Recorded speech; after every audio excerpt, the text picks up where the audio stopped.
నమస్తే రమగారు. నమస్తే చెయ్యి. రమగారు, దెయ్యాల కథలు చాలా మంది నన్ను తిడతారేమో, ఏంటి జయ నువ్వు దెయ్యాల కథలు చెప్పిస్తూ దెయ్యాలు భూతాలని. కానీ సరదాగా ఉంటాయి కదా. సరదాగా ఉంటాయి, ఇంట్రెస్టింగ్ గా అనిపిస్తాయి కదా. ఒక చందమామ కథ చెప్పుకుందాం. అలానే ఆ, చాలా కాలం క్రితం చదివింది, వసుంధర గారిదని గుర్తు నాకు. అవునో కాదో ప్రేక్షకులు ఎవరైనా చెప్పాలి. అలాగే ఆథర్ గుర్తుంది. పేరండి? వసుంధర గారు. వసుంధర గారు చాలా నావెల్స్ కూడా రాశారు. చాలా బాగా మంచి కథకులు. అంటే వారు శ్రీమతి గారు ఇద్దరు కలిసి రాస్తారని అంటారు. భార్యాభర్త ఇద్దరు కలిసి రాస్తారని అలాగే తెలుసు నాకు. బాగుంటాయి కథలు. మరి చందమామ కథలే చాలా కాలమైంది చదివి, కానీ బాగుంటుంది సరదాగా. ఆ, ఓ రామాపురం అనే ఊళ్ళో ఒక మర్రి చెట్టు ఉందట. అయితే ఏమైందట, ఒకరోజు దాని మీద చాలా దయ్యాలు ఉన్నాయట. ఒక కుర్ర దయ్యం వచ్చింది అక్కడికి.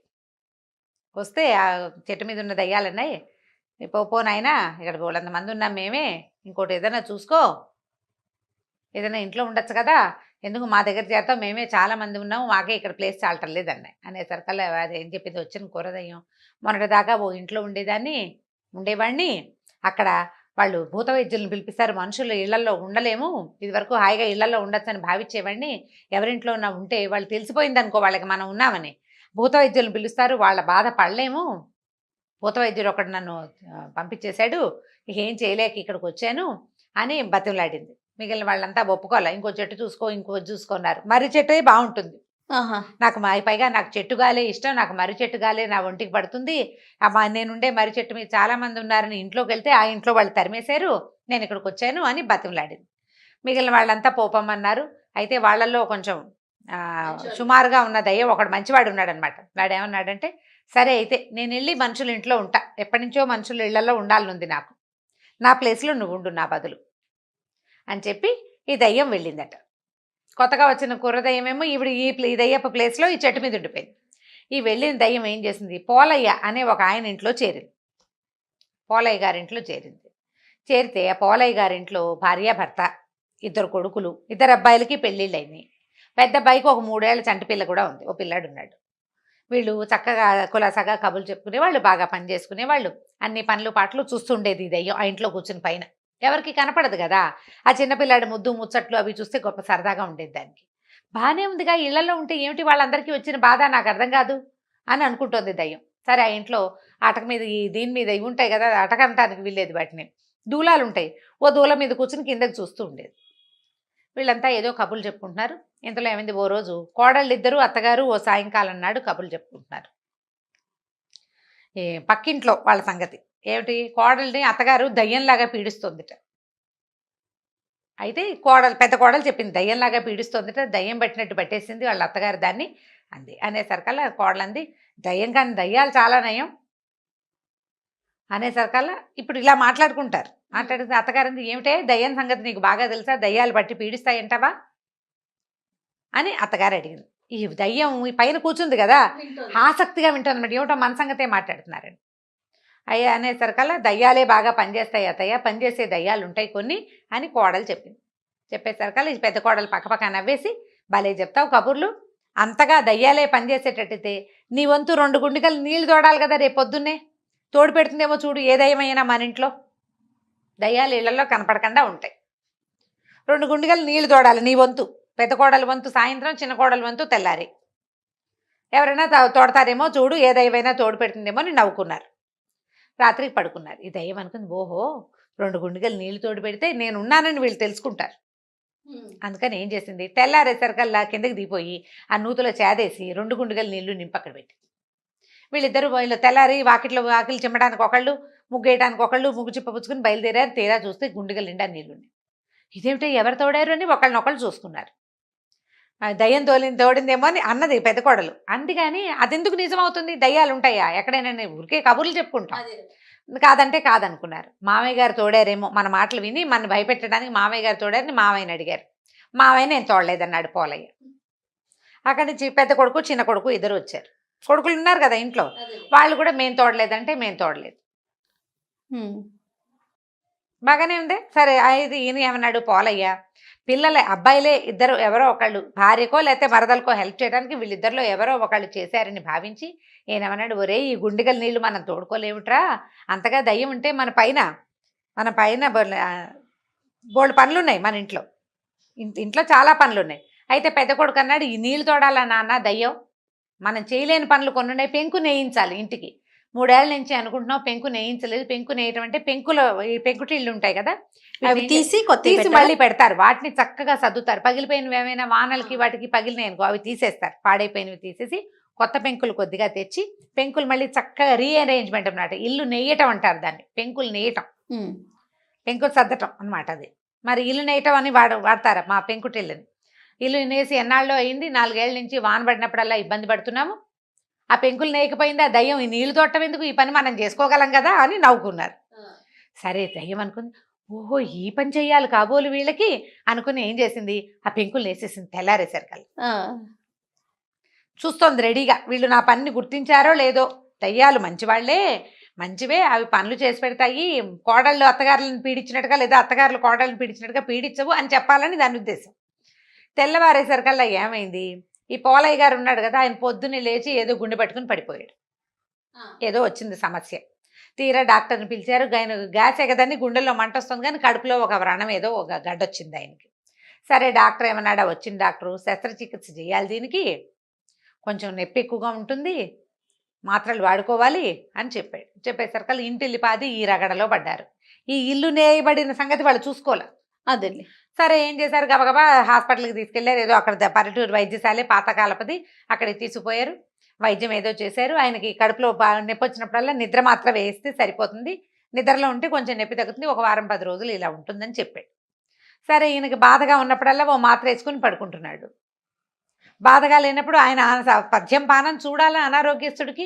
వీళ్ళు ఇంకా ఈ ఇల్లు నేయబడింది అనే సంగతి చూసుకోవాలి. దయ్యానికి చాలా నిస్పృహ వచ్చేసింది. ఏమిటి ఇంత పని చేసాం, ఎవరు గుర్తించట్లేదు నన్ను.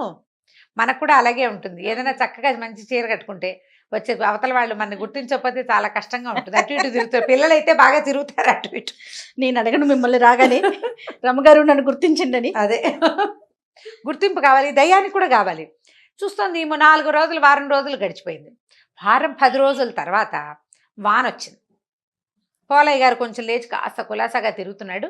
వాన పడేసరికల్లా ఒరే వాన పడుతుంది, దక్షిణపు గదిలో కారిపోతుందేమో చూడండి, ధాన్యం తడిసిపోతే ఒడ్లుండవరా అని కేకేశాడు కొడుకుల్ని. ఈ కొడుకులు ఇద్దరు దక్షిణపు అక్కడ వడ్ల కొట్లోకి పరిగెత్తారు. నీ వాన ఏం పట్టల్లా. వాన పట్టలేదు నాన్నో, ఏమిటి ఇంత పెద్ద జల్లు పడుతుంటే వాన పట్టలేదు, 3 నీరుడు భలే కురిసింది కానీ చూసుకున్నారు. పైకి చూస్తే ఎక్కడా గ్యాప్ లేదు. గ్యాప్ లేకపోయేసరికల్లా పెద్దవాడికి ఏం డౌట్ వచ్చింది, నాన్న మొన్న మనం పెంకులు నేయిస్తుంది దయ్యం మంచిదైతే పెంకులు నేయచ్చు కదా అనుకున్నాము, ఎవరైనా దయ్యపోద్ది నిజంగా మన ఇంట్లో ఉండి చేసిందేమోనని ఇద్దరు ఏం చేశారు, కొద్దిగా వాన తెరిపి రంగానే కొడుకులు ఇద్దరు చెరో పక్కన పైకి ఎక్కి చూసుకున్నారు. చూస్తే నీట్గా వరసలు పెంకులు పేర్చి కనపడ్డాయి. ఇంకేముంది, అంతే దయ్యం ఉందని కోడళ్ళు ఇద్దరు హడిలిపోయారు. అత్తగారు భయపడింది, కేకలు పెట్టింది, ఇంట్లో దయ్యం చేరింది, అదే నేసేసింది ఇల్లు, మనం పెంకన్నా కదపలేదు. ఎవరినైనా మనిషిని పిలవాలి, మనుషులు మనం చేసే పని కాదు, దానికి ప్రొఫెషనల్స్ ఉంటారు. నువ్వు నేను ఎక్కి చేసేయలేము ఆ పని, ఇంట్లో ఉన్న వాళ్ళు చేయరు. ప్రొఫెషనల్ ఉండి ఇంట్లో వాళ్ళు సాయం చేసేవాళ్ళు అప్పట్లో. కాబట్టి ఇప్పుడు దయ్యం పట్టింది, ఇంకేముంది అని చెప్పేసి వాళ్ళు భూత వైద్యుడు పిలుద్దాం అనుకున్నారు. ఈ దయ్యానికి హడలు పుట్టింది. నాయనో వీళ్ళు ఏదో చేస్తున్నారని పరిగెత్తుకుంటూ పోయింది మర్రి చెట్టు దగ్గరికి. ఆ మర్రి చెట్టు దగ్గర ఉన్న వాళ్ళంతా హాహాకారాలు చేశారు. ఎందుకు వచ్చావు, ఇక్కడ గ్యాప్ లేకపోతుంటే పోమన్నారు. అయితే ఏ దయ్యానికైతే తను రీప్లేస్మెంట్గా ఇంట్లోకి వెళ్ళిందో ఆ దయ్యం దగ్గరికి వెళ్ళి అడిగింది, మంత్రవేత్తలు వస్తే భూత వైద్యుడు వస్తే ఏం చేస్తాడరా అని. వాళ్ళు ఏం చేస్తారంటే మంత్రాలు వేసి చింతకాయ బరికి పెట్టి కొడతారు, ఆ దెబ్బలు వీపుకు తగులుతాయి, మనకి ఒళ్ళంతా మంట పుడుతుంది, అదే సమస్య, నువ్వు వచ్చేసావుగా నీకేం అవదలేదు. ఈ దయ్యానికి ఇంటికి వదిలిపెట్టి రావాలని లేదు, వాళ్ళు కావాలి దానికి.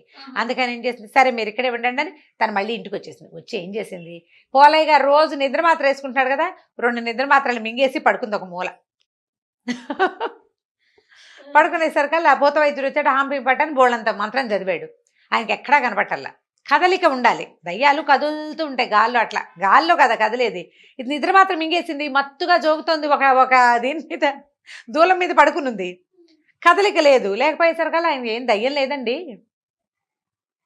ఏమీ లేదు అని చెప్పేసరికల్లా సరే వెళ్ళిపోయి ఆయన పంపించేశాడు. పంపించేశాక మొన్న గుండెగలతో నీళ్లు తోడింది, నిన్నేమో పెంకులు నేసింది, ఉందో లేదో మన ఇంట్లో దయ్యం. ఖచ్చితంగా ఉంది, మనకు తెలుసు. ఆ 2 పనులు అదే చేసింది, మనం చేయలేదు కాబట్టి. మూడో మనిషి వచ్చి మనుషులు చేసే పని కాదు కదా అది, కనపడకుండా చేసేది అసలు కాదు అని అనుకుని వీళ్ళు ఏమనుకున్నారు, ఆయన అన్నాడు, అదేమిట్రా ఒకవేళ ఉంటే గనక ధాన్యపు కొట్లో బోల్డని వడ్లు ఉన్నాయా, వడ్లన్నీ దంచి బియ్యం చేస్తుందేమో చూద్దాం, ఒకవేళ దయ్యం ఉంటే ఆ పని చేస్తుంది అన్నారు. అనేసరికలు ఈ దయ్యం ఏమనుకుంది, ఓహో వీళ్ళకి ఇది కావాలనుకుని ధాన్యం అంతా దంచేసింది. తెల్లారేసరికలు దంచేసి వడ్లు బియ్యం అక్కడ పెట్టి సంచులు చూసుకున్నారు వాళ్ళు. అమ్మ బాబోయ్ ఇంకేముంది, దయ్యం మన ఇంట్లోనే ఉంది. కాకపోతే అప్పుడు ఆయన ఒకటి ఆలోచించాడు, మామూలుగా దయ్యాలు ఏం చేస్తాయి, ఇబ్బంది పెడతాయి, బాధ పెడతాయి. ఇది చూస్తే గుండెగల్లో నీళ్ళు తోడు పెడుతుంది, మనకు డబ్బు ఖర్చు లేకుండా నేసేస్తుంది. ఇప్పుడు ఒడ్లు దంచడం అంటే చిన్న పనే, గూళ్ళు పడిపోతాయి. చచ్చేలాగా పనిచేస్తే కానీ ఒడ్లు దంపుడు అవ్వదు. అప్పట్లో మరలు అవి లేవు కదా, దంచుకొని చెరుక్కుని బియ్యం చేసుకునేవాళ్ళు. నువ్వు దంచక్కర్లేదు, చెరగక్కర్లేదు, పని అంతా మిగిలిపోయింది. తర్వాత ఎవరికైనా డబ్బిచ్చి చేయించుకోకర్లేదు, చేసి పెడుతుంటే ఇది దయ్యం ఎందుకైంది, దేవత. మామూలుగా ఏం చెప్తారు, ఇబ్బంది పెట్టేది దయ్యం, చక్కగా ఉండేది హాయిగా మనని సుఖంగా సంతోషంగా ఉంచేది దేవత. మన ఇంట్లో ఉన్నది దయ్యం కాదు, దేవతే. ఇది దేవతే కాబట్టి ఆ ఉన్న దేవతకి దానికి ప్రీతి కలిగేలాగా ఏదైనా చేద్దాం, మనం చేయలేని పనులు దానికి చెప్పుకుందాం అని చెప్పి రోజు మా ఇంట్లో ఉన్న దేవత నీకో నమస్కారం ఓ దండం పెట్టడం మొదలుపెట్టారు. ఈ దయ్యానికి సంతోషం వచ్చేస్తుంది, చూసావా వీళ్ళని దేవతగా భావిస్తున్నారని మళ్ళీ పోయింది మర్రి చెట్టు దగ్గరికి. వెళ్ళి ఏం చెప్పిందంటే, కీడు చేస్తే దయ్యాలంటే భయపడతారు, మంత్రవేత్తల్ని పిలుస్తారు. మంచి చేస్తే హాయిగా ఇళ్లల్లో ఉండొచ్చు. ఈ వెధవ మర్రి చెట్లు పుచ్చుకుని వెళ్ళటం ఎందుకు, దిక్కుమాల మర్రి చెట్లు, ఇంట్లో సుఖంగా ఉంటుంది, ఎవ్వరూ మనని కదపరు. ఏదైనా చేత చేయగలిగినంత మంచి చేసామనుకో వాళ్ళు మనని హాయిగా ఉంచుకుంటారు, రోజు దండం పెడతారు పొద్దున్నే అని చెప్పింది. చెప్పేసరికల్లా దయ్యాలు కొన్ని నిజమా అన్నాయి, అక్షరాల నిజం. నేను పోలయ్య గారింట్లో పూజ చేయించుకుంటున్నా, రోజు పొద్దున్నే దండం పెడతారు నాకు, ఎక్కడున్నా నీకు దండం అని. కాకితో పాటు నాకు కూడా ఓ పెడితే అన్నం పెడుతున్నారు, అది కాకే తింటుంది కానీ నా పేరుతో పెడుతున్నారు కదా వాళ్ళు. కాబట్టి ఇలా చాలా మన మంచి ప్రవర్తనతో ఉన్నామంటే మనని దేవతలుగా పూజిస్తారు అని చెప్పేసరికల్లా కొన్ని దయ్యాలు మేము కూడా దేవతలుగా ఉంటామని ఇళ్ళని పట్టుకుని వెళ్ళిపోయినాయి. కొన్ని కొంటి దయ్యాలు ఉంటాయి, అల్లరివి, చచ్చిన మాట వినవు, అవి మాత్రం ఈ మర్రి చెట్టు పట్టుకుని వేళ్లాడుతున్నాయి. మనుషులకు మంచి చేసే ఉద్దేశం వాటికి లేదనమాట. ఇవి ఉండిపోయినాయి. ఈ పోలయ్య గారింట్లో ఉన్నదయ్య మళ్ళీ ఎగురుకుంటూ పోయి తన వంతు దండాలు స్వీకరించడానికి వెళ్ళిపోయింది. వాళ్ళు ఏం చెప్పినా చేసేది అవసరమైన పని వాళ్ళు అన్నీ చెప్పరు, చేసుకోలేని పనులే చెప్తారు, ఆ పని చేసి పెట్టేస్తుంది. ఇది కథ కంచికి మనం ఇంటికి. చాలా బాగుంది రమ్మగారు, సూపర్, సరదాగా ఉంది కదా, చాలా సరదాగా. రమ్మగారు బాలమిత్ర, చందమామ ఈ కథలన్నీ చెప్పుకుంటూ ఉండేవాళ్ళం మనం. చాలా రోజులు అయిపోతుందండి, డిస్కషన్స్ ఎక్కువైపోయినాయి మనకి, ప్లస్ సిరీస్లు వెళ్తున్నాము. మరి వాటి నుంచి ఏదైనా ఒక కథ చెప్తారా, పిల్లలకి చెప్పడానికి బాగుంటుంది. మామూలుగా పిల్లలు పనులు చేయరు చాలామంది, ఏ పని చెప్పినా నేనే చేయాలా వాడికి చెప్పచ్చు కానీ తమ్ముడినో చెల్లెలనో చూపిస్తారు, రేపు చేస్తా మాపు చేస్తా అంటారు. అది చిన్నప్పుడు అలవాటైతే పెద్దవాళ్ళు అయ్యాక కూడా వాళ్ళు ఏ పని చేయకుండా ఉంటారు. భార్యలు, మగపిల్లలైతే భార్యలకు సహాయం చేయరు, ఆడపిల్లలైతే పని ఎలా ఎగ్గొట్టాలా అని చూస్తారు.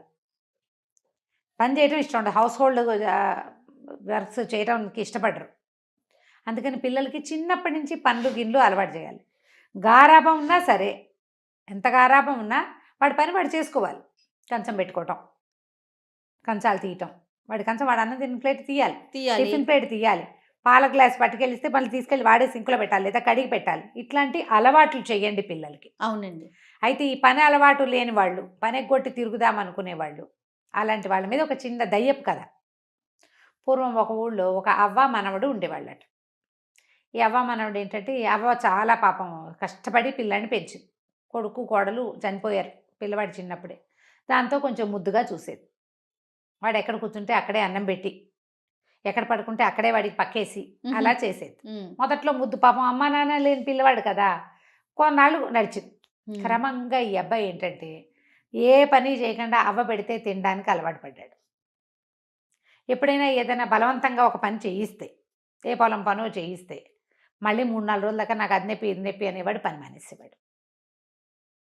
కానీ తిండి కావద్దు, తిండి కావాలిగా, వాళ్ళ దగ్గర వీళ్ళ దగ్గర డబ్బులు తీసుకుని ఏవో ఒకటి కొనుక్కుని తినేసేవాడు. మళ్ళీ ఆ డబ్బులు వెనక్కి కట్టడానికి పని చేయడానికి బద్ధకం. ఊళ్ళలో అప్పుడు ఏముంది, వస్తు మార్పిడ్లు పని మార్పిడ్లు అవి ఉండేవి. ఏదో కొట్ల నుంచి వస్తువులు తెచ్చుకుంటే కొట్లో అవసరమైన పని చేసి పెట్టాలి. ఓ పొలంలో నుంచి ఏదైనా తెచ్చుకుంటే వాళ్ళకి పొలం పని అవసరమైనప్పుడు చేయాలి. అబ్బాయి అసలు చేసేవాడే కాదు. ఎప్పుడు ఏదో ఒక గొడవ వచ్చేది వాళ్ళ ఇంటికి. మీ వాడు అది తీసుకున్నాడు ఇది తీసుకున్నాడు అంటే ఈ బామ్మ మామ అవ్వ ఒక్కతే ఎక్కడి నుంచి ఇస్తుంది. రోజు అనేది ఒరే నేను నిన్ను మొయ్యలేకపోతున్నాను, చాలా బరువు అయిపోయావు నువ్వు, నాకు పని చెయ్యి ఏదైనా పని చెయ్యి, పెద్దవాడివి అవుతున్నావు, 18 ఏళ్ళు వచ్చినాయి, పని చేయకపోతే ఎట్లా, ఇంకా 4 ఏళ్ళు పోతే పెళ్లి చేసుకుంటావు, పెళ్లి కావాలంటే నేను పని చేయను అనేవాడు. మరి పెళ్లి చేసుకుంటే భార్యను పోషించుకోవద్దు, మరి పిల్ల చెల్ల పుడితే వాళ్ళని చూడొద్దు. దాంతో ఇక అవ్వ విసిగిపోయేది. ఒకరోజు ఏమందంటే ఒరే నువ్వు ఎక్కడికైనా వెళ్ళిపో, నాతో నువ్వు ఉండద్దు అంటే వాడికి కోపం వచ్చింది. కోపం వచ్చి ఏమనుకున్నాడు, ఎంతసేపు పని పని అంటుంది, హాయిగా చెరువు గట్టును కాళ్ళు చాపుకుని పడుకుంటే ఎంత హాయిగా ఉంటుంది, గాలేస్తుంటే నిద్ర పడుతుంది. అన్నం వేళకి ఇంటికి వస్తే అవ్వాయిలాగా అన్నం పెడుతుంది. అవ్వ అన్నానికి డబ్బు ఎక్కడి నుంచి తెస్తోంది అనేది వాడికి అక్కర్లా. సరే ఏమనుకున్నాడు, ఇది లాభం లేదు, వీడితో ఉండకూడదు, అడవిలోకి వెళ్ళిపోదాం హాయిగా, ఏ పని చేయక్కర్లా, అడవిలో ఏముంది పని, ఏదో కాయ కసరు కనపడుతుంది, వాటితో పొట్ట నింపుకుని హాయిగా ఉండొచ్చు. రోజు ఎట్లా గడుస్తుంది అనే ఊహ లేదు వాడికి. ఒకవేళ ప్రమాదం ఉంటుందేమో ఇంకా అంతదాకా వాడు ఊహించలా. వాడికి ఏదైనా ఊహిస్తే ముందే పని చేసేవాడు. అదే కదా. సరే అట్లా పోయి ఒక అడవిలో ఓ చెట్టు కింద కూర్చున్నాడు. చెట్టు కింద కూర్చుంటే ఆ చెట్టు మీద ఒక దయ్యం ఉందట, చింత చెట్టు. అది ఏం చేసింది, పైనుంచి చింతకాయలు రాల్చింది. వీడు పళ్ళు పండితే బాగుంటాయి, పులపులగా తీతీగా బాగుంటాయి, 4 పళ్ళు తిన్నాడు. అక్కడే కూర్చున్నాడు. అదేమనుకుందంటే సరేలే వీడిని ఏం చేస్తామని సాయంకాలం దాకా చూసింది. చీకటి పడినా వాడు వెళ్ళల. పగలల్లా దానికి అంత శక్తులు ఉండవు, సాయంత్రం పూట చీకటి పడేసరికి శక్తి పెరుగుతుంది. రాత్రికి వెళ్ళిపోతాడేమో అనుకుంది. ఎవ్వరూ చింత చెట్ల కింద పడుకోరు. అవును, మర్రి చెట్ల కింద చింత చెట్ల కింద పడుకోకూడదు అనుకుంటారు. వీడు పోవటల్లా కాళ్ళు చాపుకుని పడుకున్నాడు. అవతల ఏదో నీళ్లున్నాయి, పోయి మంచినీళ్ళు తాగొచ్చాడు. కాసేపు అటు ఇటు తిరిగాడు, ఏవో తిన్నాడనమాట, చెట్ల పళ్ళో కాయలో దుంపలో తిన్నాడు. వచ్చి మళ్ళీ చెట్టు కింద పడుకున్నాడు. పడుకునేసరికి దయ్యానికి ఆశ్చర్యం వేసింది. దిగొచ్చింది తెల్లవారుసామున. ఏరా అబ్బి నీకు భయం ఎట్లేదా, ఏంటి ఎందుకు వచ్చావు ఏమిటి అని అడిగితే, అబ్బో ఊళ్ళో ఉంటే పని చేయాలి, ఎంత పనో, ఎప్పుడు పని, ఎంత చేసినా తరగదు, మా అవ్వ ఒక పని వెనకాల ఒక పని వెనకాల ఒక పని చెప్తుంది, ఓ రోజు చేసి మానేయటానికి ఉండదు, పని చేయి అంటారు. నాకేమో ఖాళీగా కూర్చోవాలని ఉంటుంది. ఓకే, మా అవ్వ నేను పోషించలేనని తిడుతుంది, కోపం వచ్చేసానన్నాడు. ఈ దయ్యానికి అప్పుడప్పుడు వచ్చే మనుషులు, ఆ రోడ్డు మీద వాళ్ళు పట్టుకెళ్ళే సంచులు, వాళ్ళు ఎప్పుడైనా వదిలిపెడితే తనకి వాసన వచ్చేటువంటి తినుబండారాలు, అవన్నిటి మీద మంచి ఆసక్తి ఉంది. దయ్యం అయితే ఓ పని చేద్దామా, నువ్వు నా బదులు చెట్టు మీద ఉండు, నేను నీ బదులు ఊళ్ళోకి వెళ్తా, నాకు కూడా చూడాలంది, నాకు ఖాళీగా ఉండాలని లేదు, ఎవరు వస్తారా కాలక్షేపానికని చూస్తూ ఉంటాను నేను ఎంతసేపు. నువ్వు కనపడ్డావు రాత్రి నుంచి సరదాగా బాగోదు, ఎవడో ఒకటి మనిషి తిరుగుతుంది వాడికి వేసి చూడడం, నాకు ఆ మనుషుల్ని చూడడం ఇష్టం, కావాలంటే పని చేస్తాను అనేసరికల్లా సుశీలుడు బాగానే ఉందనుకున్నాడు కుర్రాడు, బాగుంది ఈ పని చేద్దాం అనుకున్నాడు. సరే దయ్యానికి ఎలా నువ్వు నేను ఎలా అవుతావంటే, ఏముంది రేపు పొద్దున్నే నేను దయ్యం రూపంలో నుంచి బయటకు వచ్చేస్తాను, నీ బాడీలోకి వస్తా, నువ్వు నాలాగా మారిపోదు కానీ, నాకు తెలుసు ఆ విద్య, కాకపోతే ఏంటంటే నువ్వు వచ్చి అడిగితేనే ఇస్తా బాడీ, ఎవ్వరు చెప్పినా నేను నా బాడీ నీకు ఇవ్వను, మనం మార్చుకోలేం, మనం ఒకళ్ళకొకళ్ళు ఒప్పుకోవని మార్చుకోవాలి. ఓకే, ఒకళ్ళు ఒప్పుకోపోయినా రెండో వాళ్ళకి అవకాశం లేదు.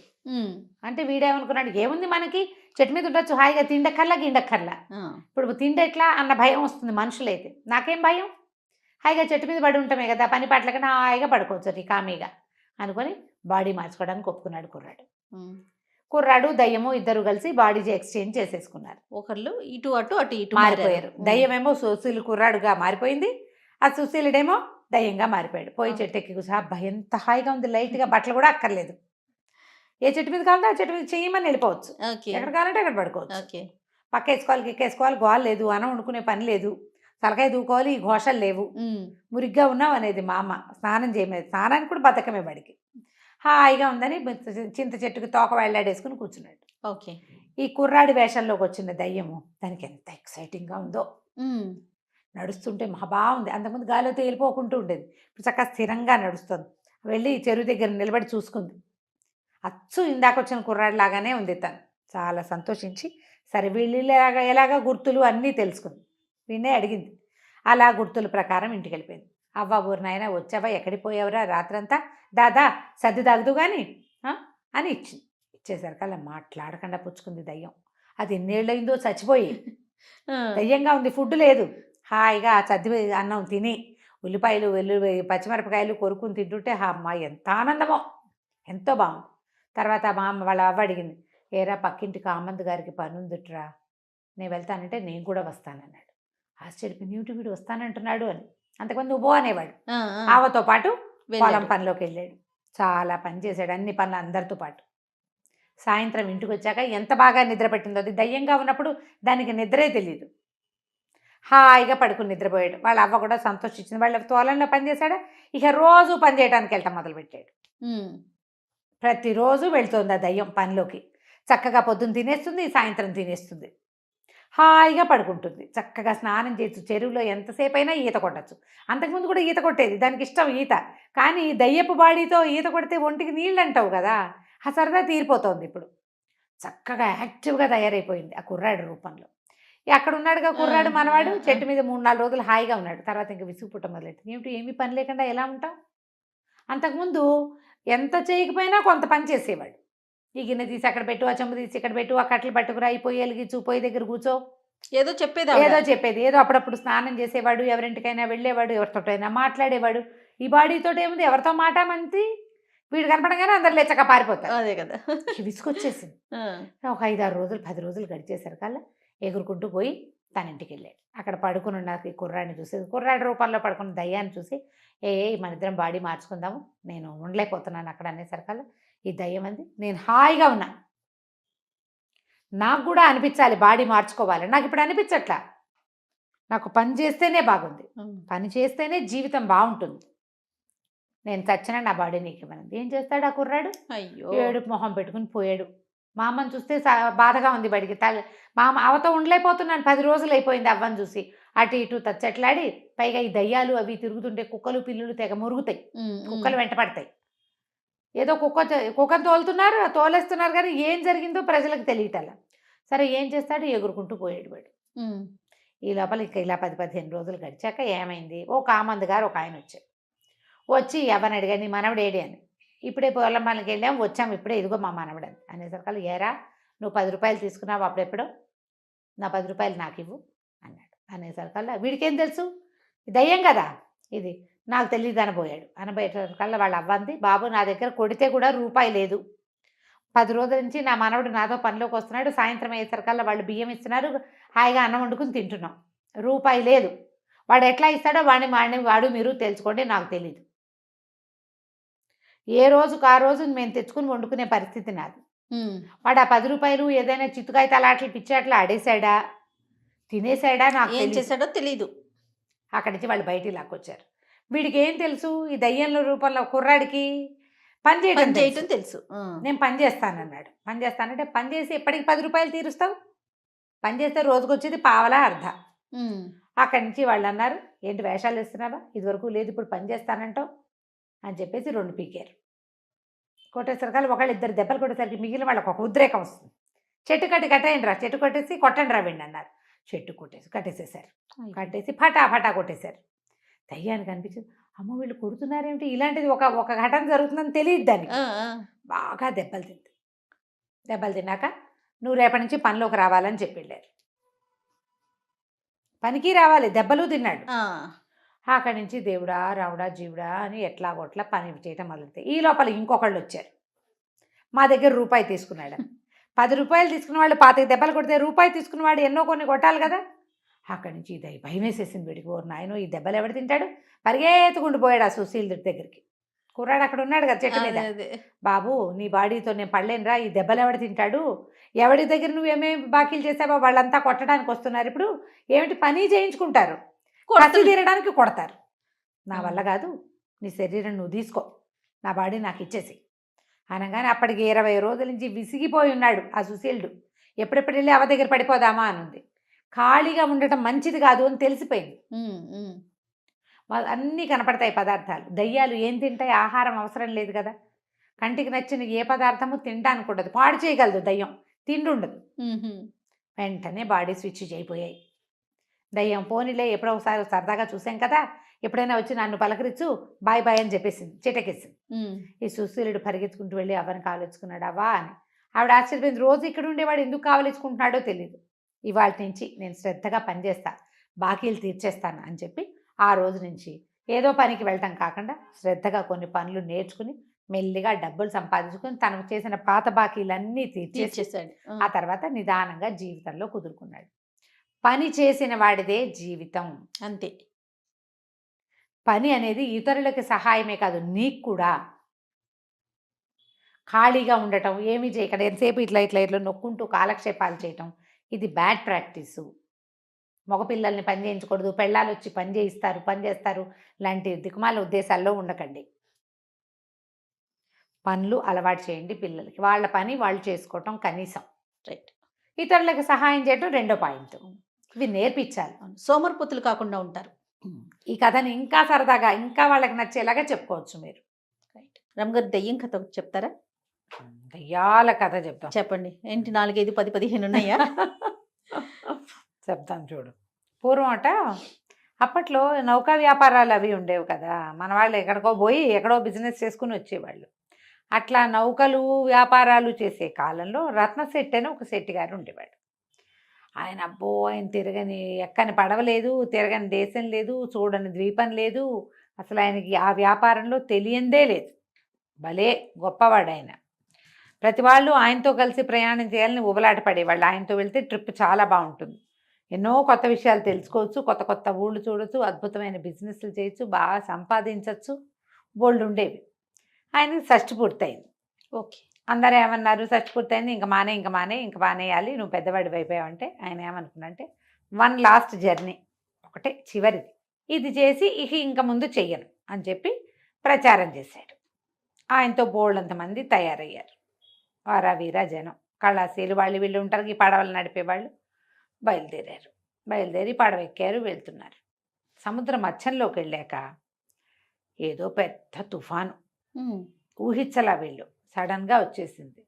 ఈ నావకి చుక్కాని విరిగిపోయింది, ఆ పడవకి, వాళ్ళు వెళ్తున్న షిప్కి.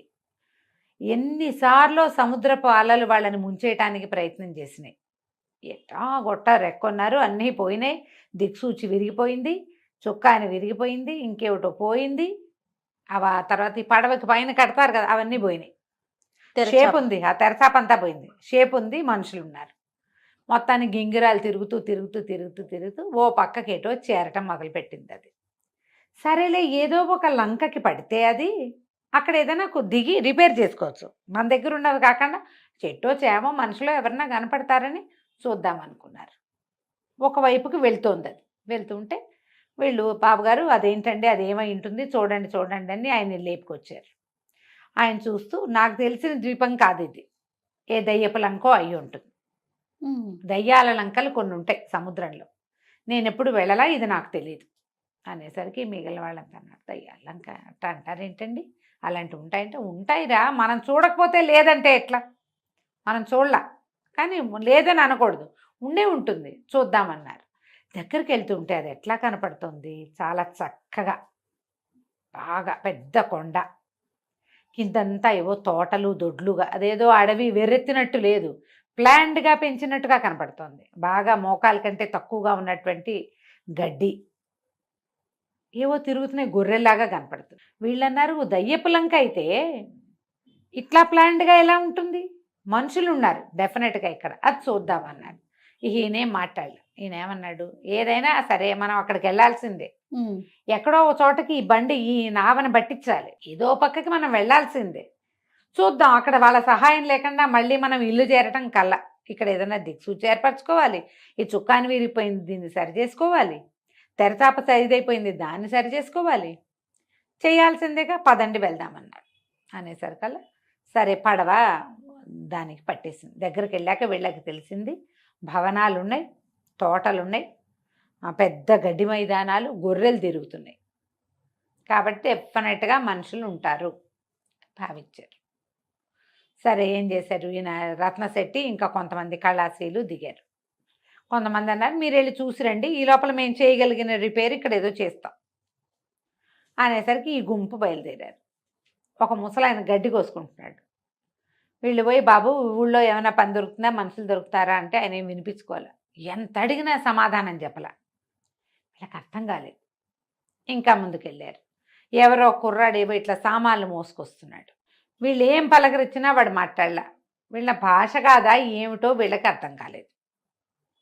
ఇంకా ముందుకెళ్తే ఒక 4-5 పిల్లలు ఎగురుకుంటూ వీళ్ళని దాటుకుంటూ వెళ్ళారు. వీళ్ళు ఎవరైనా మన ఎదురుకుంటూ ఇప్పుడు మనుషులు వస్తున్నారనుకో, వాళ్ళని చూసి ఆగటమో, అడగటమో, మాట్లాడటమో, కనీసం తప్పుకోవటమో చేస్తాం. ఏమీ చేయలే. వీళ్ళ మీద నుంచి వెళ్ళిపోయారు వాళ్ళు అనిపించింది వీళ్ళకి. ఓకే. ముందుకెళ్తే గొర్రెలున్నాయి, గుడ్లున్నాయి, పెద్ద పెద్ద ఇళ్ళు, బోళ్ళన్ని పంటలు, తోటలు, పెద్ద కోటగోడలు. కానీ ఒక్కడు వీళ్ళకేసి చూడ్డు, మాట్లాడ్డు. వీళ్ళకి అర్థం కావటల్లా ఏమిటి ఏమిటి ఏమిటి అని. ముందుకెళ్ళేసరికి ఆయనకు అనిపించింది, ఒరే ఇది దయ్యాలంకే, వీళ్ళెవ్వరూ మనుషులు కాదు, వాళ్ళకి మనం కనపట్టలేదు. సరే చూద్దామని ఆ కోట దాకా వెళ్ళారు. వెళ్తే బయట సైనికులు ఉన్నారు, కాపలాలు. క్రమంగా వీళ్ళకి ఏమర్థమైంది, వాళ్ళల్లో ఎవ్వరూ తమని చూడటం లేదు. దారిలో చెట్లు కాయలు కనపడుతున్నాయి, కోసుకుని తిన్నారు, ఎవ్వరు ఏమంటలే. సరే లోపలికి వెళ్ళారు. ముందుకెళ్తే పెద్ద కోట, సైనికులు కాపలా ఉన్నారు. కోట దాటి గేట్ దాటి లోపలికి వెళ్ళారు. లోపలికి వెళ్తే ఏమిటో డ్యాన్సులు జరుగుతున్నాయి, సంగీతాలు జరుగుతున్నాయి. ఓ రాజుగారు పెద్ద సభా సమూహంగా కనపడుతుంది. ఆ సభలోకి వెళ్ళారు.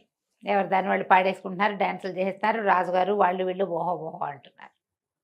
ఈయన అన్నాడు, ఒరే ఒక తమాషా చేస్తాను చూడండి అని చెప్పి అలా వెళ్ళి రాజుగారి మొహంలో మొహం పెట్టి చూడటం మొదలుపెట్టాడు. రాజుగారు ఈయన అతను చూడలేదు కానీ కెవ్వుమని కేక పెట్టి పడిపోయాడు, స్పృహ తప్పిపోయాడు. వీళ్ళు హడిలిపోయారు ఏమైపోతుందో అని. ఈ లోపల అందరూ వైద్యుడేడి వైద్యుడేడి అంటే ఒక భూత వైద్యుడు లాంటి వాడు ఒకడు పరిగెత్తుకొచ్చాడు. దగ్గరికి వెళ్ళాడు రాజుగారి దగ్గరికి. రాజు నాడు చూశాడు, ఏమీ లేదు గాలి చేష్ట అని చెప్తున్నాడు. అసలు గాలి ఎవరు? వాళ్ళే, అంతే. వాళ్ళందరూ ఆత్మలే, అవన్నీ దయ్యాలే కానీ మనుషులు కాదు వాళ్ళు. అప్పుడు ఏమన్నారు, ఎవరో మనిషి వచ్చాడు లోపలికి. ఆ మనిషి స్పర్శకి రాజుగారికి ఈ పని వచ్చింది, ఇలా వచ్చేసింది, స్పృహ తప్పిపోయాడు. ఏదో స్మెల్లింగ్ సాల్ట్ లాంటిది వాసన చూపించారు, లేవదీశారు. ఇప్పుడు ఆ మనిషికి ఏం చెయ్యాలి? అందరూ అటు ఇటు చూస్తున్నారు, ఎవరికి వీళ్ళు కనపట్ల, వీళ్ళు మాత్రం అన్నీ చూస్తున్నారు. అప్పుడు ఏమన్నాడు భూత వైద్యుడు, అలా కాదు, ఆహార పదార్థాలు వండండి బాగా అంటే అన్నీ వండారు. వండి అక్కడ పెట్టారు, పట్టుకొచ్చారు. అప్పుడు దండాలు పెట్టించాడు అందరితోటి. ఓ మనుషులారా, మీరెవరో, ఓ మనిషి నువ్వు ఇక్కడే ఉండుంటావు, మమ్మల్ని వదిలిపెట్టేసి ఇక్కడున్న ఆహార పదార్థాల్లో నీకేం కావాలంటే అది తిని మమ్మల్ని వదిలిపెట్టి వెళ్ళిపో. మా రాజుగారికి చాలా సెన్సిటివ్, ఆయన సుకుమారుడు, అలా మనుషుల పొలకమని సహించలేడు. మేమందరం వాటికి బాగా అలవాటై మాకేం భయం లేదు, కానీ మా రాజుగారి వల్ల కాదు. కాబట్టి కావలసిన ఆహారం తినేసి మమ్మల్ని వదిలిపెట్టి వెళ్ళిపో. ఇవన్నీ దయ్యాలే కానీ పంటలు కాయలు అన్నీ నిజమే. వాళ్ళన్నీ పనులు చేసుకుంటారు. శుభ్రంగా వండి పెడితే వీళ్ళు 11 మందో 12 మందో వెళ్ళారు, కళాశీలు వీళ్ళంతా. శుభ్రంగా ఆకులు వేసుకుని జామన ఉన్నదంతా శుభ్రంగా తినేశారు. తిన్నారు. అక్కడి నుంచి ఈ సౌగా మొత్తం కోటంతా తిరిగి తమకి చుక్కానికి కావలసిన వస్తువులన్నీ సేకరించుకున్నారు. ఈ ఆహారం ఇంత మూట కట్టుకున్నారు. అక్కడ ఉన్నారుగా కొంతమంది, అన్ని మూటలు మోసుకెళ్ళారు. వీళ్ళు వెళ్ళిపోతూ ఉంటే ఆ భూత వైద్యుడు అన్నాడు, రాజుగారు తేలిక పడుతున్నాడు అంటే వాళ్ళు వెళ్ళిపోతున్నాడు వచ్చిన మనిషి, పర్వాలేదు పర్వాలేదు మీరందరూ ధైర్యంగా పని చేసుకోండి అంటే, అంతకుముందు ఆ దయ్యాలన్నీ నుంచునున్నాయి ఏం పని చేయకుండా రాజుగారిని చూసుకుంటూ ఎవరి దారిని వాళ్ళు పనులలోకి వెళ్ళిపోవటం మొదలెట్టారు. కొంతమంది గొడ్లు తోలుతున్నారు, కొంతమంది గొర్రెలు తోలుతున్నారు, కొంతమంది గుర్రాల సంగతి చూస్తున్నారు. ఊడ్చేవాళ్ళు తుడిచేవాళ్ళు ఎవడి పని వాడు చేసేసుకుంటున్నాడు. వీళ్ళు వాళ్ళ మధ్యలో నుంచి తమకు కావాల్సిన సామాన్లన్నీ మోసుకుని తిండి కూడా మోసుకుంటూ నడుచుకుంటూ వెళ్ళిపోయారు. వెళ్ళి పడవ దగ్గరికి వెళ్ళాక ఆ సామాన్లతో రిపేర్లు అయినాయి కానీ తిండి మూటలు ఊడదీస్తే అందులో ఏం లేవు, ఇంతంత పిండాలు ఉన్నాయి. అవి ఆహారం తిన్నదే. అక్కడ వీళ్ళు ఏం తిన్నారో తినేశారు. పట్టుకొచ్చిన దాంట్లో ఏది వీళ్ళకి తినడానికి రాలేదు. చెట్లకు కోసారు కాయలు, అవి మాత్రం ఉన్నాయి. సరే వీళ్ళు ఏం చేశారు, కిందకి దిగి మళ్ళీ కట్టెలు అవి ఇవి కొట్టుకుని అవి తెచ్చుకున్నారు లోపలికి. చుక్కానికి కావాల్సిన రిపేర్ అంతా చేసుకున్నారు. లోపల సామాన్లలో ఎప్పటివో పురాతన సామాగ్రి, దయ్యాలు వాడవు పెట్టవు వాటిని. దిక్సూచులు అవి ఉన్నాయి. ఇక్కడికి పడవల్లోనే వచ్చేవాళ్ళు వాళ్ళు, బహుశా అంతా చచ్చిపోయారు ఏనాటిదో అది. సరే ఆ దిక్సూచి కూడా ఒకటి పట్టుకొచ్చుకున్నారు. వచ్చాక చూసుకుని తమ ఊరు ఏ వైపు ఉందో ఆ వైపుకి ప్రయాణం మొదలుపెట్టి నిదానంగా వెళ్ళిపోయారు. ఊరు చేరాక మేము దయ్యపు లంక చూసాం, అందులో ఇలా ఉంది అలా ఉంది అని రోజుల తరబడి చెప్పుకున్నారు వాళ్ళు. కానీ మళ్ళీ ఇంకా ఏ ప్రయాణంలోనూ వాళ్ళు ఆ లంకని చూడలేదు. రత్నశెట్టి గారు ఆ తర్వాత ఇంకా వెళ్ళాల. ఇదే మంచి లాస్ట్ ట్రిప్ ఏదైతే చేసామో అది ఒక అద్భుతమైన ట్రిప్పు. వాళ్ళు చూస్తుండగానే వాళ్ళు వండుకున్న ఆహారం వాళ్ళకి తెలియకుండా తినేసాం మనం. అది ఎంత బాగుంది ఎక్స్పీరియన్స్, అద్భుతమైన ఎక్స్పీరియన్స్. మనం భయపడలా, అవి భయపడ్డాయి మన చూసి. అంతే. రాజుగారు స్పృహత పెడిపోయాడు కదా. ఈ కబుర్లే చెప్పుకుంటూ ఉండేవాళ్ళు ఎంతకాలమో. ఇప్పటిదాకా నేను చేసిన అన్ని ట్రిప్పులు ఒక ఎత్తు, ఆఖరి దయ్యపు లంకకి వెళ్ళిన ట్రిప్పు వేరేది అని అందరికీ చెప్పుకుంటూ ఉండేవాడు. కథ కంచికి మనం ఇంటికి. బాగుందండి. రమ్మగారు, విక్రమ బేతాళ కథలు ఆ మధ్య ఎప్పుడో చెప్పుకున్నట్టు గుర్తు. ఎందుకంటే ఈ మధ్య మనం సిరీస్ లోకి వెళ్ళిపోయాం, కాశీ మజిలీలు ఇవన్నీ చెప్పుకుంటూ ఉన్నాం కదా. సో విక్రమ బేతాళాలు ఏమన్నా ఉంటే ఒక కథ చెప్పుకుందామండి. ఒరిజినల్ కథ చెప్దాం. రైట్. అంటే కథలు మొదలైనప్పుడు తర్వాత కల్పిత కథలు మనం చాలా చెప్తాం. చందమామలో పడినవి, చందమామలో కొన్ని ఒరిజినల్స్ వచ్చినాయి. మనం కథా సరిత్సాగరంలోనే అంటే మన బృహత్ కథలోనే ఈ కథలు ఉన్నాయి విక్రమార్కుడివి. అందులో విక్రమార్కుడు పేరుండదు, త్రివిక్రమ దేవుడు అనేవాడి కథలు అనమాట. అవన్నీ బేతాళుడితోటే మాటలు, బేతాళుడు ఎగిరిపోవటము అవన్నీ కూడా ఉంటాయి, సేమ్ కథలే. తర్వాత దాన్ని మనం విక్రమార్కుడు బేతాళుడుగా మార్చుకున్నాం. సో ఒరిజినల్ కథల్లో నుంచి ఓ కథ చెప్తాం. ఏం చెప్దాము? పూర్వం అదే ఇప్పుడు విక్రమార్కుడు సంగతి చెప్పాలిగా. ముందు పట్టుబదలని విక్రమార్కుడు మళ్ళీ వెనుదిరిగి శ్మశానం లోపలికి నడిచాడు. ఆ చెట్టు దాకా వెళ్ళాడు. చెట్టు పైకెక్కి ఆ పైనున్న ఆ మృతదేహాన్ని, కళేబరాన్ని, బేతాళుడు ఆవహించి ఉన్న దాన్ని భుజాన్ని వేసుకున్నాడు. దిగాడు, కత్తి చేత్తో పుచ్చుకుని నడుచుకుంటూ వెళ్తున్నాడు. దీన్ని ఆవహించుకుని ఉన్న బేతాళుడు పక్కపక్క నవ్వాడు. ఎంత ఓపికవి నీకు, ఎన్ని విధాలైనా సరే నువ్వు మళ్ళీ మళ్ళీ వస్తూనే ఉన్నావు. సరే నీకు మార్గాయాసం తెలియకుండా ఒక కథ చెప్తానన్నాడు. సరే ఏం చెప్పాడు కథ? పూర్వం తామ్రలిప్తి అనే ఒక నగరంలో ఒక వ్యాపారస్తుడు ఒక ఆయన ఉండేవాడు. అయితే ఆయనకి హిరణ్యవతి అని భార్య. ఆ హిరణ్యవతి ద్వారా ఆయనకి ధనవతి అని ఒక అమ్మాయి పుట్టింది. ఈ పిల్ల చాలా అందమైన అమ్మాయి భలే బాగుండేది. అయితే ఒక మంచి రాజా మహారాజాలు ఎవరికైనా వివాహం చేయాలని, ఎక్కడెక్కడో ఇవ్వాలని అట్లా ఊహించుకునేవాళ్ళు. పిల్ల అందమైన పిల్ల ఉండేసరికల్లా వీళ్ళకి పెళ్లి సంబంధం, మంచి మొగుడు వస్తాడో రాడో అలాంటి బెంగలు కూడా ఉంటాయి. అయితే ఏమైంది, కొంతకాలం గడిచేసరికి పిల్లకు కాస్త యుక్త వయసుకు వచ్చేసరికల్లా తండ్రి సడన్గా మరణించేసరికల్లా ఈ పిల్ల మీద కన్ను వేసుకుని ఉన్న దాయాదుల్లో కొంతమంది మేనబావలు, మేనమామలు వాళ్ళు, అక్కడి నుంచి ఆయన కజిన్స్ కొంతమంది వీళ్ళ మీద కొంచెం ఇబ్బంది పెట్టారు తల్లి పిల్లని. దాంతో ఈవిడ ఏం చేసిందంటే, ఈ భర్త లేడు, వీళ్ళలో అంటే దీనికి ఏమైనా లొంగి, వీళ్ళ ఒత్తిళ్ళకి లొంగి ఎవడో ఒక దిక్మాల మీద కట్టబెట్టాల్సి వస్తుంది పిల్లని, ఈ ఊరి నుంచి పారిపోదాం, ఇక్కడి నుంచి వెళ్ళిపోదాం, మనకు కలిగినంతలో మంచి సంబంధం ఆలోచించుకుని చూసుకుని పిల్లకి నచ్చింది, అనురూపమైంది వెతుక్కోవచ్చు. కజిన్స్ మధ్యలో ఉంటే వీళ్ళంతా ప్రెస్ చేస్తే ఇంతలో ఏమవుతుంది, రాజుగారు, ఆ ఊరు రాజుగారు చుట్టుపక్కలలోనే ఇవ్వమంటారు. అమ్మాయి ఇష్టం అలా అనరు కదా. నీకు భర్త లేడు, కూతురు ఒకతే, మగ పిల్లలు లేనప్పుడు ఒక అండగా ఉండే వాళ్ళకి చూసి ఇచ్చేసేయాలని రాజు కూడా ప్రెస్ చేస్తాడు. అందుకని ఆవిడ ఏం చేసిందంటే, ఆయన కాడికి జాగ్రత్తగా ఎవరికి తెలియకుండా గుడ్సుప్పుడు కాకుండా ఎంతో కొంతకి ఆస్తుల్ని వాటిని తెగనమ్మేసింది. కొంత బంగారం, కాస్త డబ్బులు ఏర్పరచుకుంది. ఒకనాటి రాత్రి అవతల వైపు ఉన్న తామ్రలిప్తికి అవతల ఉన్న ఒక నగరంలో భర్త స్నేహితుడు ఒక ఆయన ఉన్నాడు. ఆయనకు ఉత్తరం రాసి పంపించింది, మేము వస్తాము, నేను నా కూతురు వస్తామని. ఆయన్ని కలుసుకోవటం కోసం ఏం చేసింది, రాత్రిపూట కూతుర్ని వెంటేసుకుని ఆ డబ్బుగా బంగారంగా మార్చిన మూటల్ని మాత్రం, అంటే ఇల్లు వాకిలి వదిలిపెట్టేసింది కామ్గా. బట్టపాత వాటి గురించి ఇక ఆలోచించాల. పిల్ల, ఆ పిల్ల తాలూకు భవిష్యత్తు, తల్లుల తాపత్రయం అట్లా ఉంటుంది. ఏం చేసింది, చీకట్లో బయలుదేరారు. ఈ వెళ్తూ ఉండగా ఏమైందంటే, వీళ్ళు చీకటి నడిచేటప్పుడు ఆ రోజుల్లో కరెంట్లు అవి లేవు కదా, అంటే మనకి స్ట్రీట్ ల్యాంప్స్ అవి లేవు, స్ట్రీట్ లైట్లు లేవు. ఈ వెళ్తున్న దారిలో ఏదో వేగ్గా నడిచి వెళ్తున్నారు. ఒక కొరత వేసి ఉన్న ఒక వ్యక్తిని తగిలింది ఈవిడ.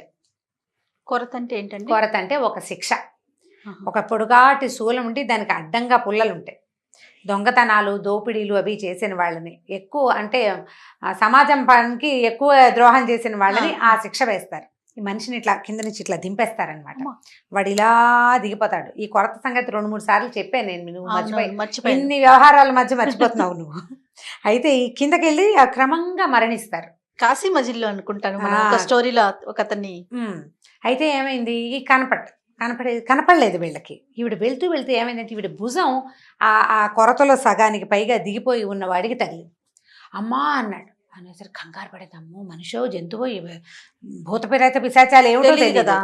ఎవరినైనా అని కంగారు పడింది. కంగారు పడితే అతను అన్నాడు, అమ్మ నేను దొంగని, కొరత వేయబడ్డాను అని చెప్పాడు. నీ చెయ్యి తగిలేసరికల్లా బాధ వచ్చి అరిచాను అన్నాడు. అనేసరికల్లా వీళ్ళకి అప్పుడు అర్థమైంది తాము శ్మశానంలో ఉన్నాము అని.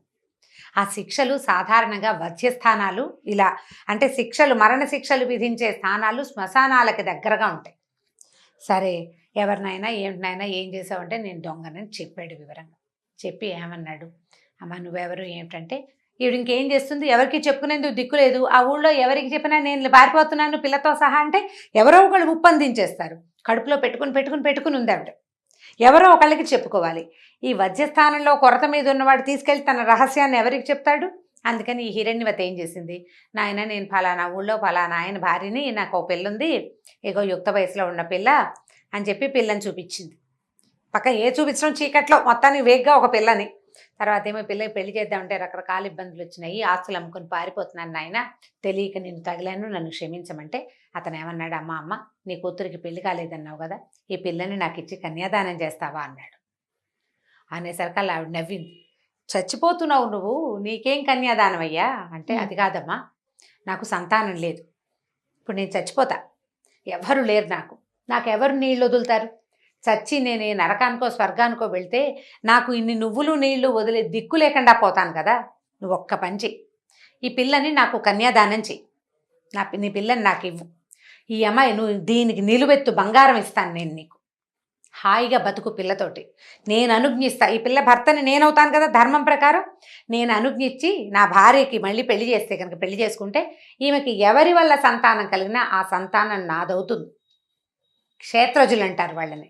కుంతీదేవి సంతానం పాండురాజు కొడుకులైనట్టుగా, పాండురాజు వల్ల కలగలేదు కదా, ఆ రకంగా నా భార్యకి కలిగిన సంతానం వల్ల వాడు గుప్పెడు చారెడు నీళ్లు గుప్పెడు నువ్వులు చారెడు నీళ్లు వదిలినా అది నాకు దక్కుతుంది, నా భార్య సంతానం నా సంతానమే అవుతుంది కదా, నాకు ఉత్తమ గతులు వస్తాయమ్మా బాబాని బతిమలాడాడు. ఈవిడ ఆలోచించుకుంది.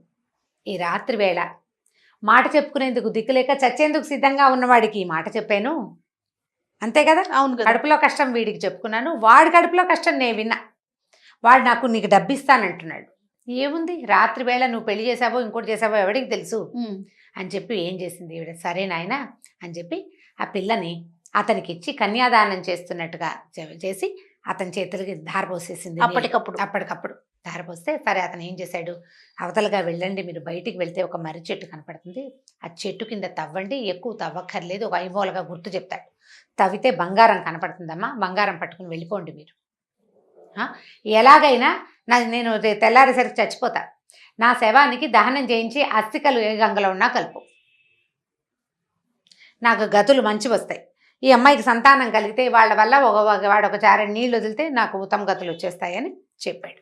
సరే ఏమైంది, ఇప్పుడు ఏం చేసి కాసిన నీళ్ళు తెచ్చి ఇతను కన్యాదానం చేసిందా, కాసిన మంచినీళ్ళు పోసింది, చావడానికి సిద్ధంగా ఉన్నవాడితో కూతురుతోటి నీళ్లు పోయించింది, తులసి తీర్థంలాగా భార్యతోటి అనమాట, తన భార్య కదా ధర్మం ప్రకారం అదే జరిగింది, కన్యాదానం అయిపోయింది కదా.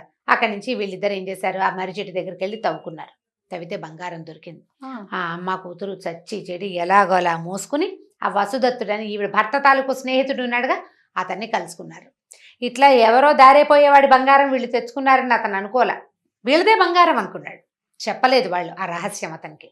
సరే తెల్లారింది, ఒక 2 రోజులు ఆ వసుదత్తుడి ఆయన దగ్గర ఉండి ఏం చేసిందంటే, మా చుట్టాల వాడే ఫలానా వాడు కొరత మీద ఉన్నాడు, వాడు చనిపోయాడు, పాపం వాడికి దహనం చేయిస్తానని మా ఆయన ఎప్పుడో మాట ఇచ్చాడని ఒక చిన్న అబద్ధం చెప్పి అతనికి యుక్తిగా అతనికి శవదహనం చేయించేసి ఆ అస్థి సంచయనం చేయించి తీసుకొచ్చింది, శాస్త్రోక్తంగా చేసేసింది.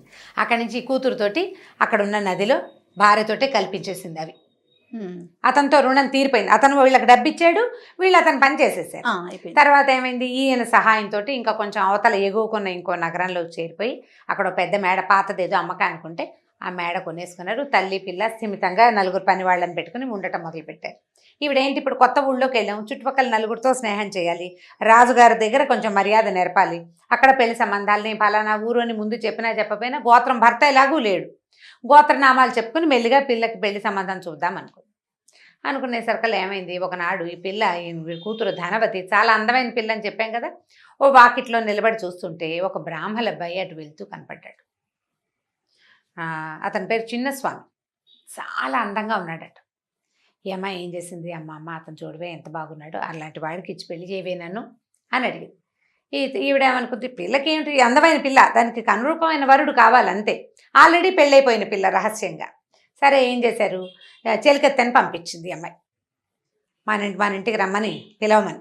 చెలికత్తె వెళ్ళి అడిగింది, ఏమండి మళ్ళా హిరణ్యవతి గారు అమ్మాయి ఇక్కడ మేడను చూసారా, ఆ మేడ వాళ్ళదే, పచ్చ మేడ, వాళ్ళ అమ్మాయి ఎంతో అందంగా ఉంటుంది, మిమ్మల్ని ప్రేమించింది, మీరు నచ్చారు ఆవిడకి, మా ఇంటికి రండి అని పిలిచింది. పిలిచేసరికల్లా ఈయన అన్నాడు, నేను ఊరికే ఎందుకు వస్తాను, నాకు డబ్బులు కావాలి, ఇస్తుందేమో కనుక్కోమన్నాడు. ఈ చిన్నస్వామి అనేవాడు ఉన్నాడు కదా, వీడికి ఆ ఊళ్ళో ఒక మంచి పేరున్న నృత్యాంగన అంటే ఇష్టం, హంసావళి దాని పేరు. ఆ హంసావళికి ఒకరోజు ఆవిడతో స్పెండ్ చేయడానికి 700 వరహాలు ఆవిడ తాలూకు ఖరీదు. ఒకసారి 2 సార్లు వెళ్తే 700 పట్టుకురా, లేకపోతే వెళ్ళిపోమన్నారు వాళ్ళు. వీళ్ళ నాన్న దగ్గర డబ్బులు లేవు, వాడికేం పెద్ద సంపాదన లేదు, పిల్లాడు అందంగా ఉన్నాడు అంతే, ఒట్టందంతో ఏం చేస్తావు, కోరుకు తింటారు, డబ్బులు కావద్దు. అక్కడి నుంచి ఈ 700 కావాలి వీడికి. వీడేమనుకున్నాడు, పచ్చమేడ అంటే చాలా పెద్ద మేడ, వాళ్ళ దగ్గర డబ్బులు ఉంటాయి, ఇది ఎవరితో మనని పిలుస్తోంది కదా, పోనీ వెళ్ళి చూసి ఆ 700 ఇస్తుందేమో కనుక్కుందాం, వర్కౌట్ చేయడానికి ప్లాన్ చేశాడు. అక్కడి నుంచి ఆ చెలికెత్తపోయి, అమ్మ ఆయనకి డబ్బులు కావాలటమ్మా, ఆయన ఏదో డబ్బు అవసరంలో ఉన్నాడంటే, ఎంత కావాలంటే అంత ఇస్తాను రమ్మనేసరికల్లా అతను ఈ అమ్మాయి దగ్గరకు వచ్చేసాడు. శాస్త్రంగా వివాహము పాడు ఏమీ లేదు, కానీ అతను వీళ్ళతోటి ఉన్నాడు కొద్ది రోజులు. ఉన్న తర్వాత ఈ 700 చేర్చికిచ్చుకుని మళ్ళీ తిరిగి చూడకుండా వెళ్ళిపోయాడు. సరే ఇప్పుడు మగవాళ్ళు అయితే వెళ్ళిపోతారు, ఆడవాళ్ళకి అవకాశం తప్పించుకునేందుకు లేదు కదా. ఈ అమ్మాయి కాస్త గర్భవతి అయింది. గర్భవతి అయ్యేసరికి వీళ్ళకి ఏం చేయాలో తెలియలేదు. సరే గర్భానికి ఏమిది, పెరిగిపోతుంది ఆటోమేటిక్గా.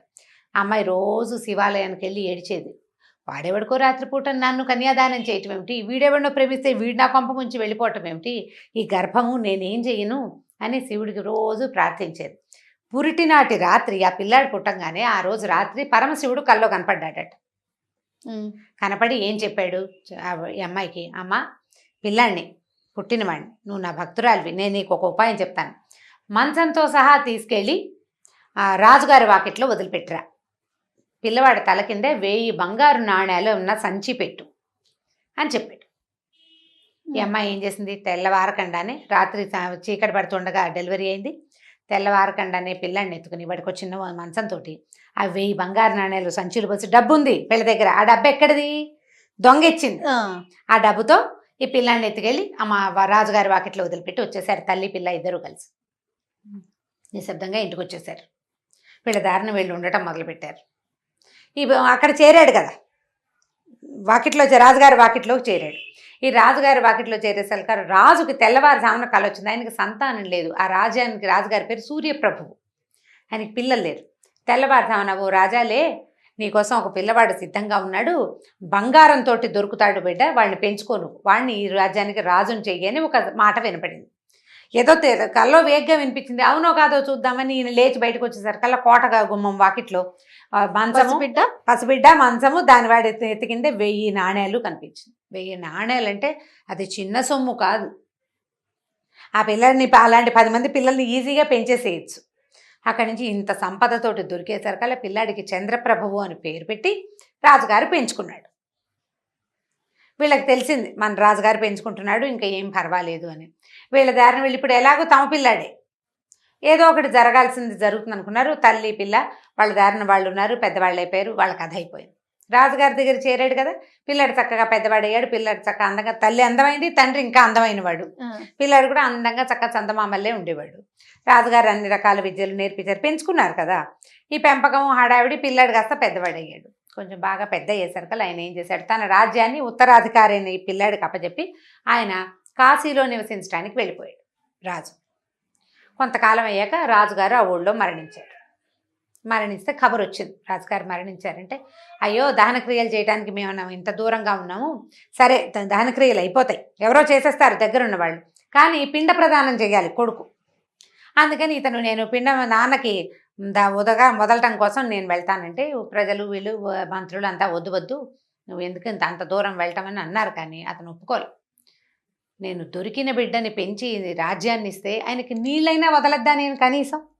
ఆయన ఎంత వానప్రస్థానికి వెళ్ళిపోతే మాత్రం నేను చేయాల్సిందేనని ఇతను కొంతమంది సైన్యం కాస్త సహాయకులతోటి బ్రాహ్మణులతోటి కలిసి రాజుగారు అక్కడికి వెళ్ళాడు. వెళ్ళేసరికల్లా సరే గయలో శ్రాద్ధం చేయాలనుకున్నారు. ఆయన కాశీలో మరణించాడు కదా, గయా శ్రాద్ధం విశేషం కదా. ఈ మిగిలిన ఉత్తర క్రియలు విధానాలన్నీ అయిన తర్వాత రాజుగారు ఆ పిండాన్ని జలంలో వదిలిపెడతారనమాట. పిండం చేయటం అంటే ఏమిటి? ఆ పిండం అంటే ఇదేదో బ్యాడ్ వర్డ్గా ఉంటుంది, ఏమి లేదు. పాప ఉండ ఒకంత ముద్ద. ఈ ముద్దని నీటిలో వదలబోయాడు. వదలపోతే 3 చేతులు వచ్చినాయిట పైకి, ఇలాగా 3 చేతులు వచ్చినాయి. 3 చేతులు చూసరికల్ నిర్ఘాంతపోయాడు. ఏ చేతిలో ఈ పిండాన్ని పెట్టాలో తెలియదు రాజుకి. ఆ బ్రాహ్మణులంతా చుట్టుపక్కల చేరిన వాళ్ళంతా చూశారు. 3 చేతులు చూస్తే మొదటి చేతికి ఇనప మేకు గుచ్చుంది. అంటే వీడు దొంగ. ఆ దొంగతనం చేసిన వాళ్ళకి వేసే శిక్ష ఏంటి? ఈ చేతుల్లో మేకులు కొడతారు. అది నల్లటి చెయ్యి, తాడుగట్టుంది. అంటే మొదటివాడు దొంగ. రెండో వాడి చేతికి పవిత్రం ఉంది, అంటే దర్భతో చేసినటువంటి ఉంగరం. రెండోది బ్రాహ్మడి చెయ్యి. మూడోది కంకణాలు, ఉంగరము, రాజముద్రికతో ఉన్న చెయ్యి రాజుగారి చెయ్యి. 3 చేతులు వచ్చింది. వీళ్ళ ముగ్గురులో నా తండ్రి ఎవరు అనేది రాజుగారు డిసైడ్ చేసుకోలేక నిర్ఘాంతపోయాడు. ఇప్పుడు భేతాళుడు అడిగాడు, ఎవరికి ఇవ్వాలి? విక్రమార్కుణ్ణి. ఇప్పుడు ఈ ముగ్గురులో ఈ రాజుకి తండ్రి ఎవరు, అతను ఎవరికి ఈ పిండాన్ని పెట్టాలి అనేసరికి రాజు చాలా బాగా తెలివిగా చెప్పాడు. అసలు అందులో గుంజాటనే లేదు. మొట్టమొదట కన్యని వివాహం చేసుకున్నాడు కదా, కన్యాదానం తీసుకున్నవాడే ఈ పిల్లాడికి తండ్రి. అదేలాగా అన్నాడు భేతాళుడు. ఎలాగా అంటే కన్యని పెళ్లి చేసుకున్నాడు. భార్యకి నువ్వు ఇంకొకటి ద్వారా సంతానాన్ని పొందు, ఆ సంతానం నాదవుతుందని అనుజ్ఞ ఇచ్చిన వాడు నిజమైన తండ్రి. ఇప్పుడు చిన్నస్వామి ఉన్నాడు, అతని వల్లే ఈ కుర్రాడు కలిగాడు. కానీ అతను ఏం చేశాడు? డబ్బుల కోసం వచ్చాడు ఇక్కడికి, అంతే. అంటే తనని తను అమ్ముకున్నాడు కాబట్టి వాడికి హక్కు లేదు. కన్న తండ్రి అయినప్పటికీ, ఫిజికల్గా వాడే తండ్రి అయినప్పటికీ అతనికి అవకాశం లేదు. ఇప్పుడు రాజుగారు ఇతని రాజ్యానికి రాజుని చేశాడు. కానీ ఈ పిల్లాన్ని దేంతో పెంచాడు? 1000 బంగారు నాణ్యాలతోటి పెంచాడు. ఆ డబ్బు ఎవరిది? మొదట అతనిది. ఇప్పుడు పిల్లవాడి తల్లి, పిల్లవాడి పెంపకానికి సరిపడా డబ్బు, వీడు కలగడానికి ఆజ్ఞ, ఈ 3 ఇచ్చినటువంటి దొంగే రాజుగారి పిండానికి అర్హుడు. మిగిలిన వాళ్ళిద్దరికీ అర్హత లేదు. వాళ్ళిద్దరూ అతని తండ్రులు కాదు. ఇతనే తండ్రి. కన్నవాడు పెంచినవాడు కాకుండా ఆజ్ఞ ఇచ్చిన వాడే తండ్రి అవుతాడని చెప్పాడు రాజు. భేతాళుడు మెచ్చుకున్నాడు. అబ్బా శభాష్, చాలా బాగా చెప్పావు, కానీ నువ్వు మౌనభంగం చేసావు, మాట్లాడేవు కదా, కాబట్టి నేను వెళ్ళిపోతున్నా అని చెప్పేసి ఒక్క ఉదుటున ఈ దేహంతో సహా భేతాళుడు ఎగిరి మళ్ళీ మరిచెట్టెక్కేశాడు. కథ మళ్ళీ మొదలైంది. విక్రమార్కుడు మళ్ళీ వెనుదిరిగి 4 అడుగులు శ్మశానం లోపలికి వేశాడు. కథ కంచికి మనం ఇంటికి. చాలా బాగుంది. ఇవి ఒరిజినల్ సిరీస్ ఒరిజినల్. ఎన్ని ఉంటాయండి ఒరిజినల్? అవి 24 ఏమో అని అనుకుంటున్నా. ఓకే, నేను చెప్తాను. చివరి కథ చెప్పి ఏం చేద్దాం, ఒక 5-6 ఒరిజినల్స్ నుంచి ఒక 5-6 కథలు చెప్దాము కనీసం. అంటే కొన్ని ఇంతకుముందు మనం చెప్పుకున్నామండి. ఒక 5-6 ఈజీగా చెప్పుకోవచ్చు మనం. అది చెప్పాక చివరి కథ చెప్పి ఇంకా విక్రమార్కుడు చెప్పను అని చెప్తా. రైట్. థ్యాంక్ యూ రమ్మ గారు. ఇంకో స్టోరీతో కలుద్దాం. బాయ్ చేయ.